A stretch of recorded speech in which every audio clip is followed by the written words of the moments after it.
बिस्मिल्लाहिर्रहमानिर्रहीम। अस्सलाम वालेकुम डियर स्टूडेंट्स, कैसे हैं आप लोग? मुझे उम्मीद है आप लोग खैरियत से होंगे। I am Sheikh Mohammed Ali and I am your chemistry teacher. और आज हम एक ऐसी चीज़ पढ़ने जा रहे हैं जिसको कहते हैं कि केमिस्ट्स का सबसे बड़ा मार्का है, सबसे बड़ा कारनामा है। मतलब वैसे तो अगर केमिस्ट्स को देखें तो वो लैब में बैठ के केमिकल्स के साथ खेलते रहते हैं और पता नहीं कौन सी एटॉमिक वर्ल्ड में गए होते हैं जिस पर अक्सर लोग बिलीव ही नहीं करते। इवन पढ़े लिखे बंदे भी बहुत ऐसे हैं जो बिलीव नहीं करते। मेरा एक फ्रेंड है जो छोटे होने से मेरे साथ पढ़ता था, वो 9th-10th क्लास में मेरे साथ पढ़ता रहा। फर्स्ट ईयर में वो फिर अलग क्लास में चला गया, अलग कॉलेज में चला गया था। तो मुझे एक दिन वो मिला था, वो कहता है कि केमिस्ट्री में तो कोई इंटरेस्ट ही नहीं आया, केमिस्ट्री तो पता नहीं कौन सी दुनिया में, पता नहीं सच भी है कि झूठ है, कोई इसका सबूत नहीं है, एटम्स पाए भी जाते हैं नहीं पाए जाते, उसका स्ट्रक्चर ऐसा है भी या नहीं, खुद ही जो है ना स्पेक्यूलेशंस लगाई हुई है ये तो वो। एनीवेज केमिस्ट के ऊपर इस तरह की के जो है ना वो बातें की जाती हैं उनके बारे में कि पता नहीं क्या करते रहते हैं। लेकिन एक काम ऐसा है जिसकी सारी दुनिया तारीफ करती है, जिसको सारी दुनिया यूज़ भी करती है। What am I talking about? ऐसा क्या मार्का मार दिया केमिस्ट ने? This is the development of polymerisation process. I am talking about polymers. Chemist ने ये जो पोलीमराइजेशन का प्रोसेस ढूंढ लिया था ना दुनिया में कि कैसे पॉलीमर्स बनाए जाते हैं, ये बहुत बड़ा मार्का था। और अब दुनिया में बहुत सी जगहों में पॉलीमर्स यूज़ किए जाते हैं। इवन आपके घर में भी जो पाइप्स हैं ना, पाइप्स जो टंकी से पानी लेके आ रहे होते हैं टूटियों तक, वो मोस्ट प्रोबेबली पॉलीमर से मिलके बने होंगे। तो इतना इम्पोर्टेंट ये प्रोसेस है। आए हम मिलकर पढ़ते हैं कि आखिर पॉलीमर्स क्या होते हैं, क्यों इनकी इतनी इंपॉर्टेंस है, कौन कौन से पॉलीमर्स हैं जो ज़्यादा इंपॉर्टेंट है और इनको क्लासीफाई कैसे किया जाता है। आए हम मिलकर सब कुछ पढ़ते हैं। तो सबसे पहले कुछ लर्निंग ऑब्जेक्टिव्स जो आपके माइंड में होने चाहिए ताकि लेक्चर सुनते वक्त आप अटेंटिव रहें। ये क्वेश्चन ज़्यादा मुश्किल नहीं है, सीधे सीधे क्वेश्चन हैं, बेसिकली टॉपिक्स ही हैं जो हम आज पढ़ने जा रहे हैं। तो this is a new topic. पहले वैसे मैक्रोमोलिक्यूल्स में प्रोटीन्स और एंजाइम्स का जब पढ़ाया जाता है तो आपको साथ पॉलीमर्स भी पढ़ाया जाता था, मैं तो थोड़ा पढ़ाया करता था। एनीवेज अब इसका सेपरेट टॉपिक भी ऐड हो गया, तो अब हम इसको थोड़ा सा डिटेल से पढ़ेंगे। तो हम क्या क्या पढ़ने जा रहे हैं, हम देखेंगे पॉलीमर्स क्या होते हैं और हम पॉलीमर्स को क्लासीफाई कैसे करते हैं। मज़े की बात बताऊं तो मैं आपको बताऊंगा 4 डिफरेंट तरीके से पॉलीमर को क्लासीफाई कैसे करते हैं। 4 डिफरेंट तरीके से हम क्लासीफाई इसको करेंगे। आप एक दफ़ा वीडियो को पॉज करें और सोचें कि आप कितने तरीकों से पॉलीमर्स को क्लासीफाई कर सकते हैं। एक दफ़ा सोचें। अच्छा, अब आपने उम्मीद है सोच लिया होगा।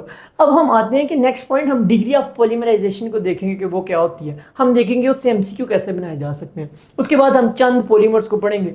तो आए हम फिर स्टार्ट करते हैं। पॉलीमर्स क्या होते हैं? पॉली का मतलब है मैनी और मर का मतलब है पार्ट्स, यानी कोई ऐसी चीज़ के बहुत ज़्यादा पार्ट्स होते हैं, कोई ऐसा मॉलिक्यूल जो छोटे छोटे पार्ट्स से मिलकर बना होता है। वो जो छोटे छोटे पार्ट्स हैं वो मोनोमर्स होते हैं, और जब वो मिलकर एक बड़ा मॉलिक्यूल बना देते हैं तो वो पॉलीमर बन जाता है। तो this is the definition of polymer, large molecule build up by the repetition of small and simple chemical units.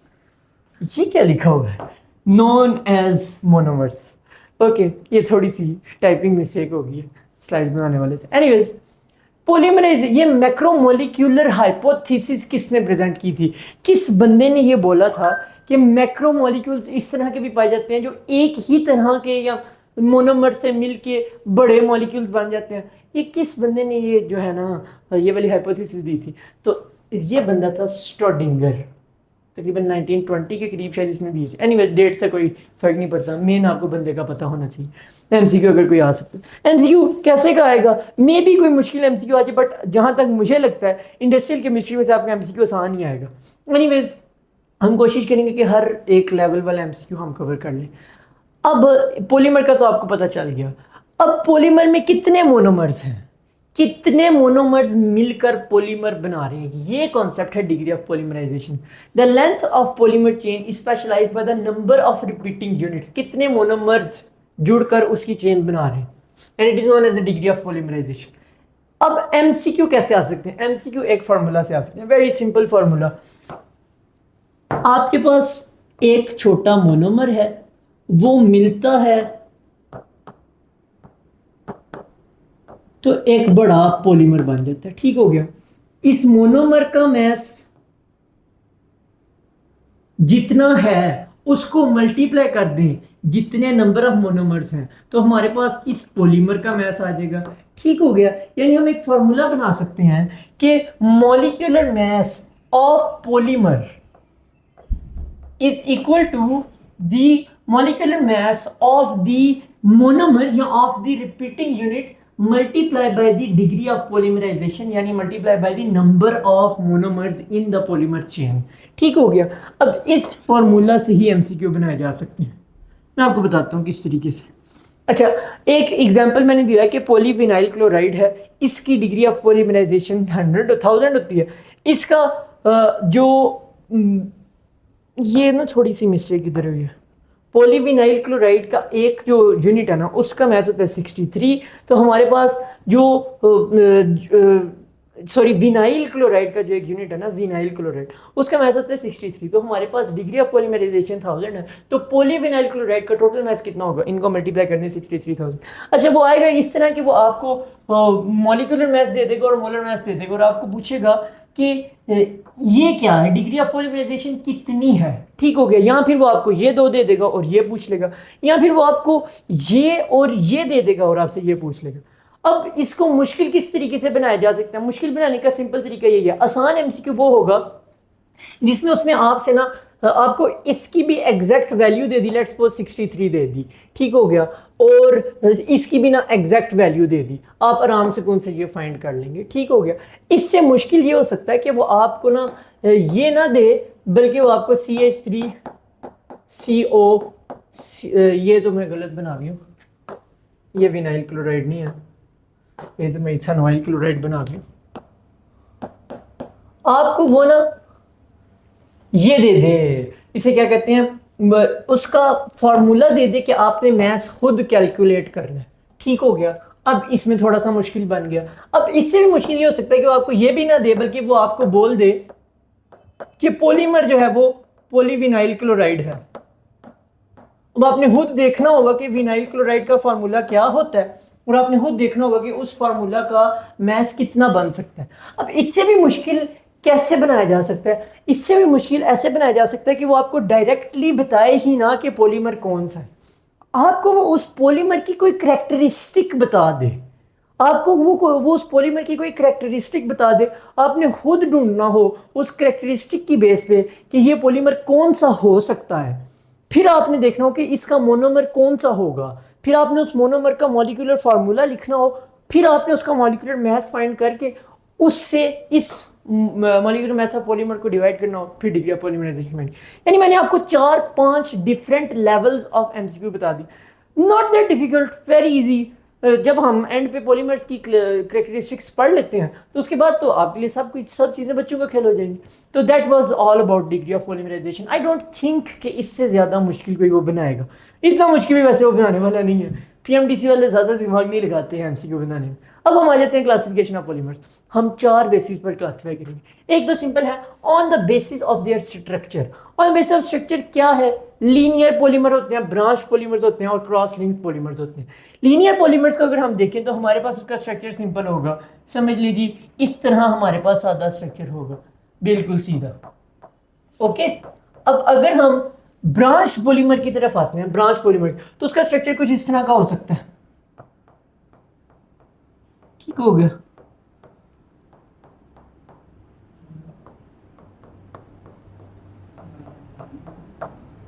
Okay, ये भी क्लियर हो गया, ये ब्रांच स्ट्रक्चर हो गया। अगर हम क्रॉस लिंक्ड पॉलीमर की तरफ आते हैं ना, तो समझ लीजिए एक लीनियर चेन ये है, ये दूसरी लीनियर चेन है,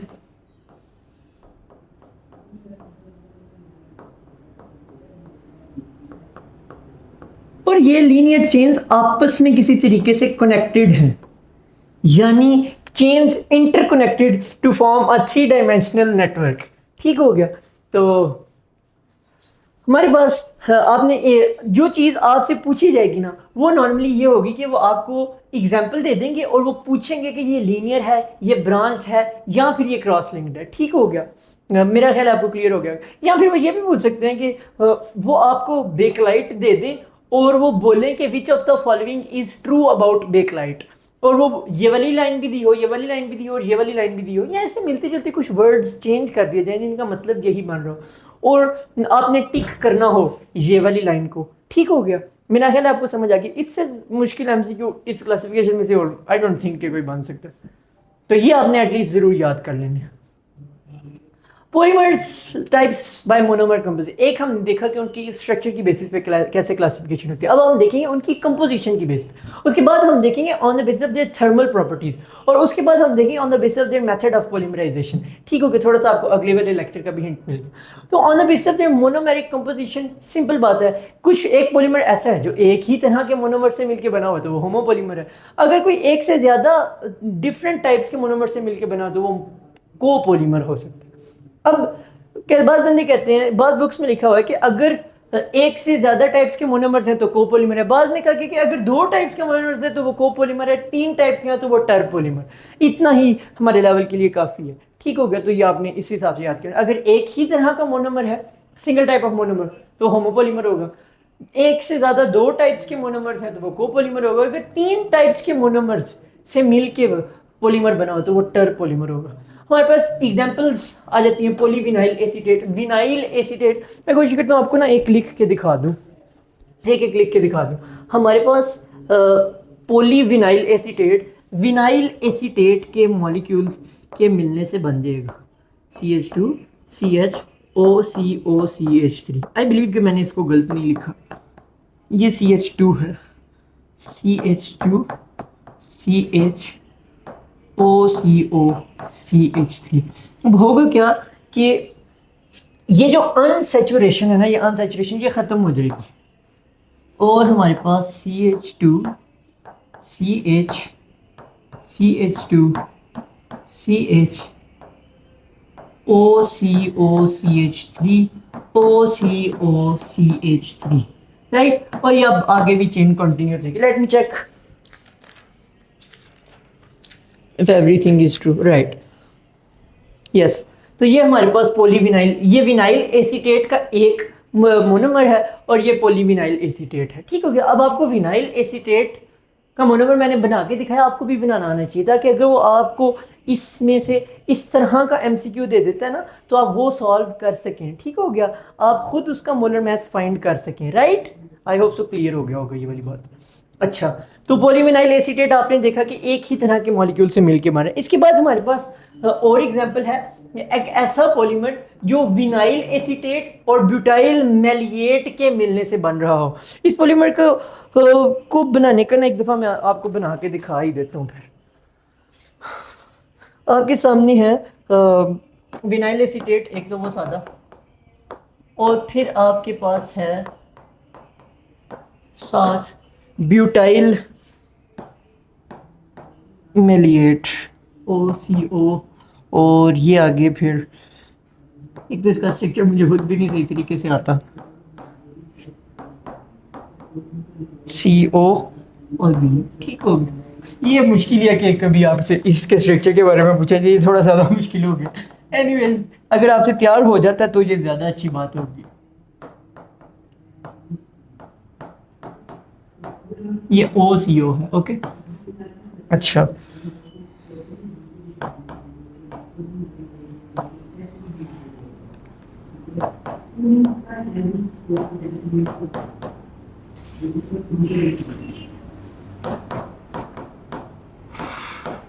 चले, ये मैंने आपको बना के दिखा दिया, बड़ी मुश्किलों से बनाया। एनीवेज, उम्मीद है कि आपको समझ लग गई होगी। अच्छा, इसके बाद हमारे पास एक आ जाते हैं टर्पोलीमर। टर्पोलीमर के बारे में उन्होंने लिखा हुआ है कि तीन different monomers, butyl acrylate, methacrylate और एक्रिलिक एसिड, ये मिलते हैं और हमारे पास एक ऐसा पॉलीमर बना देते हैं जो कि वेदर रेजिस्टेंट पेंट के तौर पे यूज़ होता है। बस इतना इसके बारे में याद रखें और इसके बारे में कुछ याद रखने की ज़रूरत नहीं। ठीक है, ये तीन कंपोनेंट्स याद रख लें। वेदर रेजिस्टेंट पेंट के तौर पे वो पॉलीमर एक्ट करते हैं। ठीक हो गया। इसके अलावा और कोई यहाँ से एमसीक्यू बनता है? आई डोंट थिंक सो। हम इसके बाद आगे आ जाते हैं। हमारे पास है थर्मोप्लास्टिक और थर्मोसेटिंग पॉलीमर। कुछ पॉलीमर्स ऐसे होते हैं कि जब हम उनको हीट करें तो वो हीट करने पे सॉफ्ट हो जाते हैं, फिर जब दोबारा से उनको कूल किया जाता है वो दोबारा से हार्ड हो जाते हैं, फिर दोबारा से हीट करते हैं दोबारा से सॉफ्ट हो जाते हैं और उसके बाद वो फिर हार्ड हो जाते हैं। यानी ये कि हीट करने से उनका स्ट्रक्चर डिस्ट्रॉय नहीं होता। इसके बरक्स कुछ ऐसे होते हैं जो कि एक दफ़ा हीट किया तो वो पके पके हार्ड हो गए, दोबारा अब आप कूल करते हैं तो वो दोबारा सॉफ्ट नहीं होंगे। ठीक हो गया, यानी वो हीट करने पर मेल्ट नहीं होते, rather they decompose on heating. Note this line, thermosetting polymers decompose on heating, irreversible. हाँ, ये नीचे लिखा भी हुआ है, डीकम्पोज ऑन स्ट्रॉन्ग हीटेड। और यही सारा मैंने बता ही दिया है, बाकी एग्जांपल्स हैं आपके सामने, एग्जांपल्स आपने याद कर लेनी है। ठीक है, एग्जांपल्स ही मोस्ट प्रोबेबली आपके पेपर में आएंगी और आपसे पूछा जाएगा ये किस टाइप में फॉल कर रहा है पॉलीमर। ठीक है, तो ये देख लीजिएगा। इसके बाद हमारे पास थोड़ी मेन टाइप आ जाती है, हमारे पास आ जाती है एडिशन पॉलीमराइजेशन और कंडेंसेशन पॉलीमराइजेशन। अब ये एडिशन पॉलीमराइजेशन और कंडेंसेशन पॉलीमराइजेशन बेसिकली अपना नेम ले किस वजह से नहीं, on the basis of their method of polymerisation, कि पॉलीमर मोनोमर्स किस तरीके से मिल के पॉलीमर बना रहे हैं। ठीक हो गया, तो एडिशन पॉलीमराइजेशन में आप ये समझें कि ये इधर से तो समझ नहीं आएगी शायद आपको, मैं आपको समझाता हूँ, इसी वाली एग्जाम्पल से समझाता हूँ। एडिशन पॉलीमराइजेशन में क्या होता है कि दो मॉलिक्यूल्स एक दूसरे में ऐड हो जाते हैं, दो मॉलिक्यूल्स एक दूसरे में ऐड हो जाते हैं और कोई चीज़ रिलीज नहीं होती, यानी कोई किसी एक मॉलिक्यूल, आप समझ लें कि एक मॉलिक्यूल एक यूनिट है, ए मॉलिक्यूल है और ये साथ बी मॉलिक्यूल है।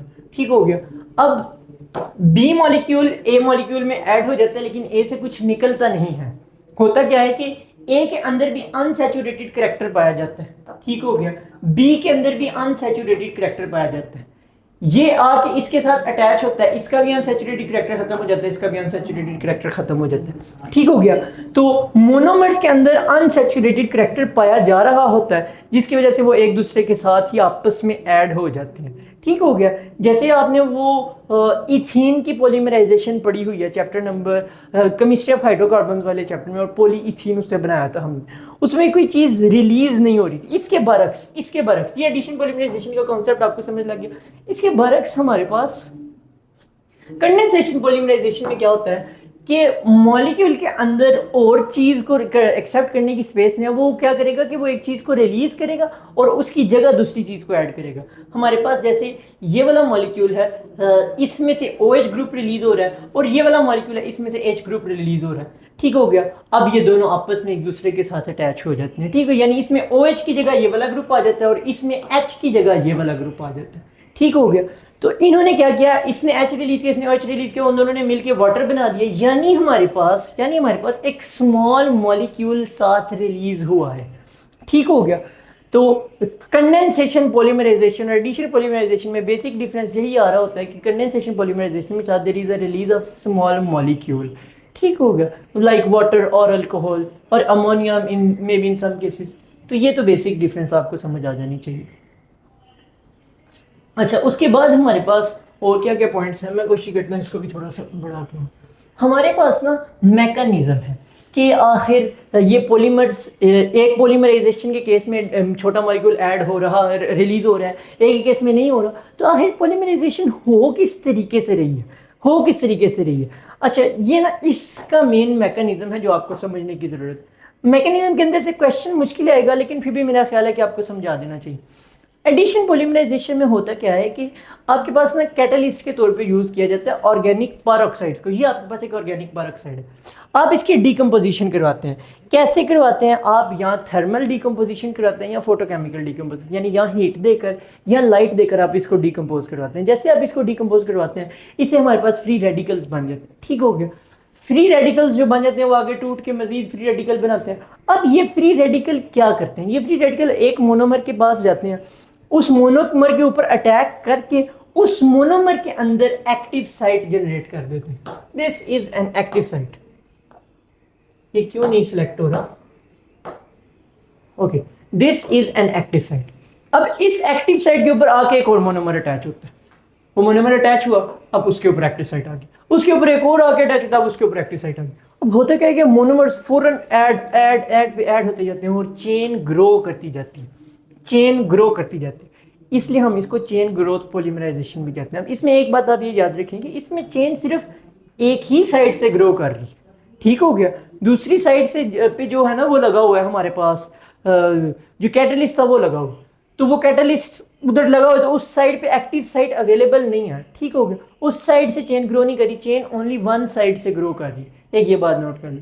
अच्छा, उसके बाद अगर हम इसकी तरफ आते हैं, इसमें सिंपल है कि दो फंक्शनल ग्रुप्स के दरमियान का रिएक्शन होता है और इसके डिटेल्ड मैकेनिज्म में जाने की जरूरत नहीं है। हाँ, बस अगर कोई बात नोट करनी है तो वो ये कि इसमें ना, इसमें चेन इस साइड से भी ग्रो कर सकती है और इस साइड से भी ग्रो कर सकती है, यानी हमारे पास ये वाला मॉलिक्यूल, सॉरी, ये वाला मॉलिक्यूल इस साइड से भी इसके साथ रिएक्ट कर सकता है और इस साइड से भी रिएक्ट कर सकता है। सेम फॉर ये मॉलिक्यूल इस साइड से भी रिएक्ट कर सकता है और इस साइड से भी रिएक्ट कर सकता है। लेट्स सपोज कि इन्होंने इस साइड से आपस में रिएक्शन कर लिया। अब ये वाली साइड भी खाली है, ये वाली साइड भी खाली है, इधर भी रिएक्शन हो सकता है और इधर भी रिएक्शन हो सकती है। जबकि उसके केस में हमने पढ़ा था कि एक साइड पे नहीं हो रहा था, एक ही साइड से चेन ग्रो कर रही होती।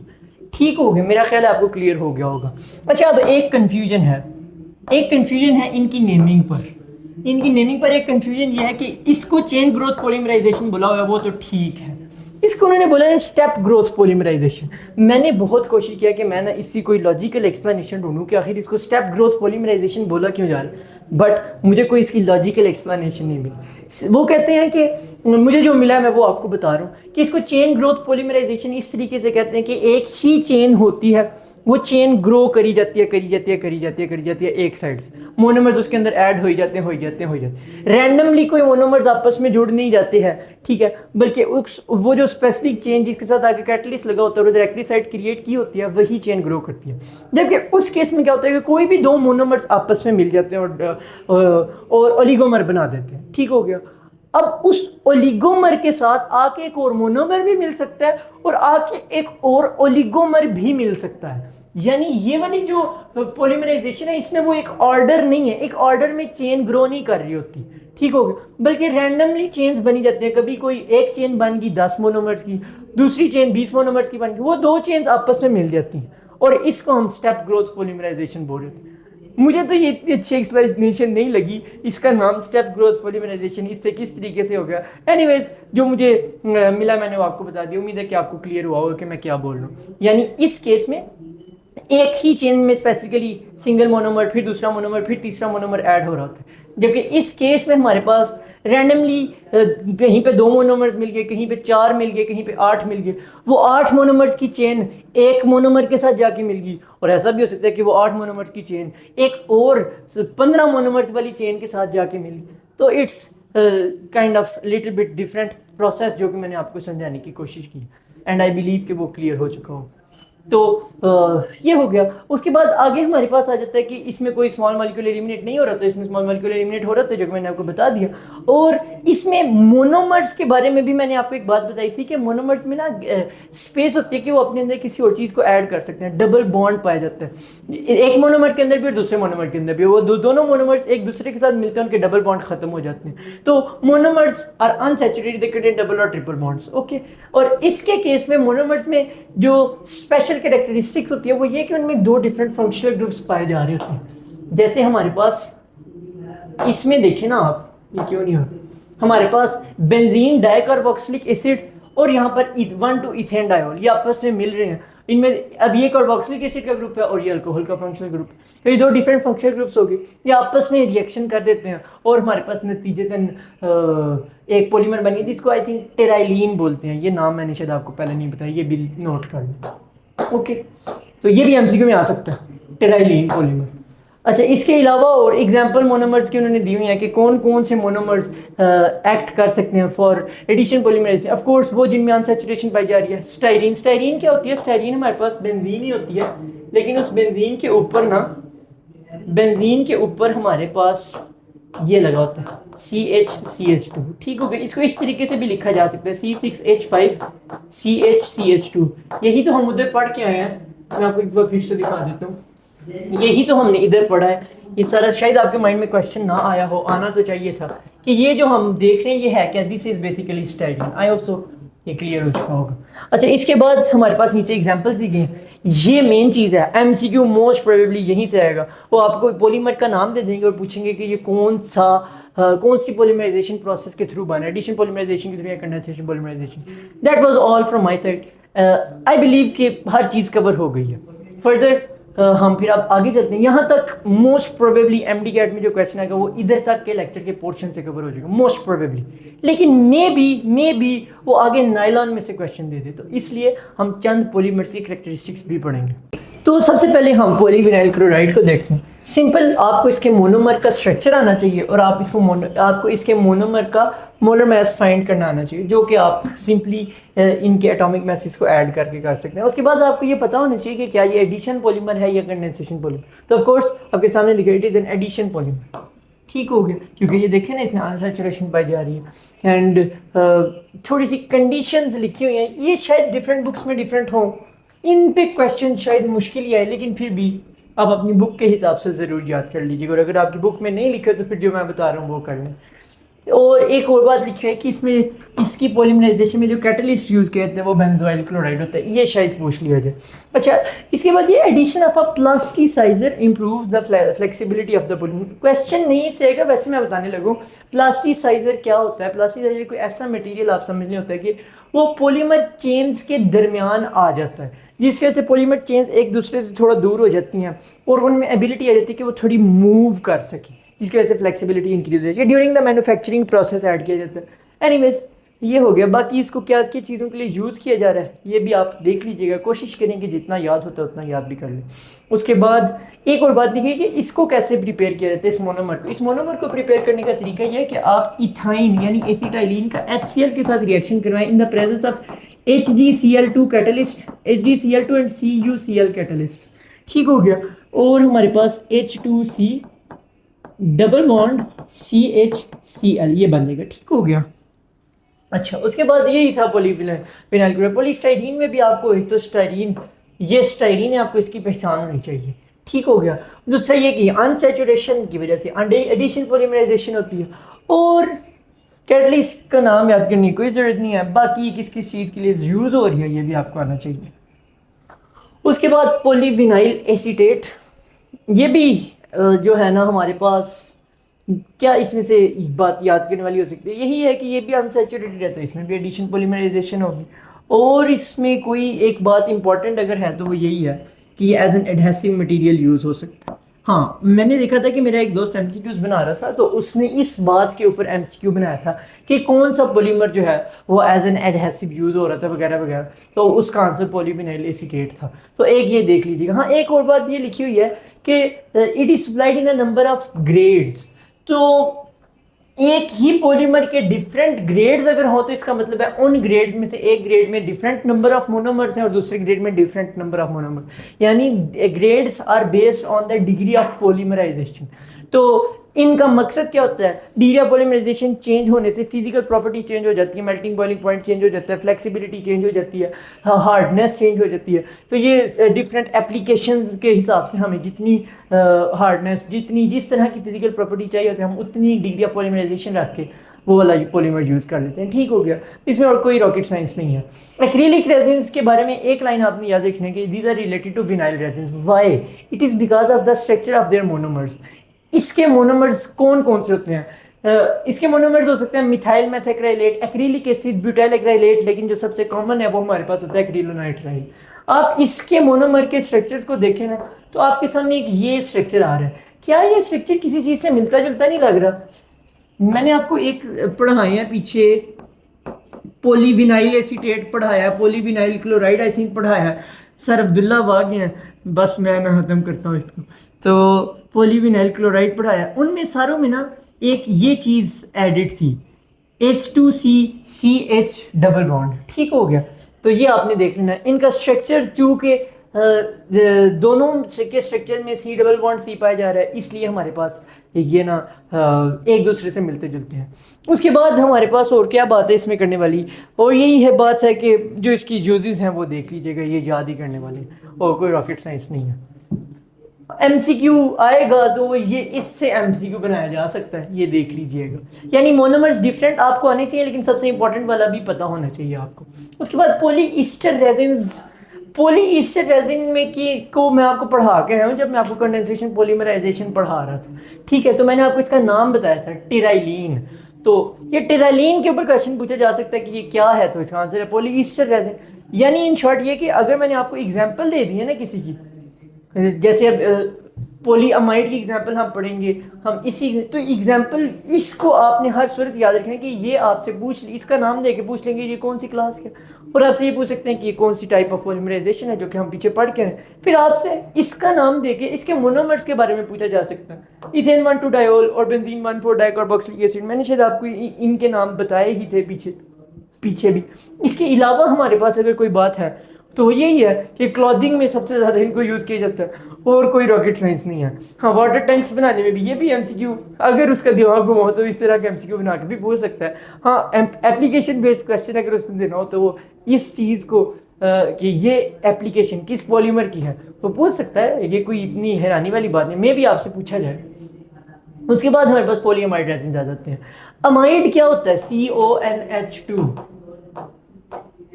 CONH2। तो ये कार्बोक्सिलिक एसिड ग्रुप है और ये अमाइन ग्रुप है, ठीक हो गया। तो ये मिलके किससे बनेंगे? कार्बोक्सिलिक एसिड्स और अमाइंस। या मोर स्पेसिफिकली अगर बोला जाए तो हमारे पास लिखा हुआ है, किधर लिखा हुआ है, हाँ, condensation of polyamines and aliphatic dicarboxylic acid. ये इंपॉर्टेंट पॉइंट है, एमसीक्यू में यही मोस्ट प्रोबेबली पूछा जाए।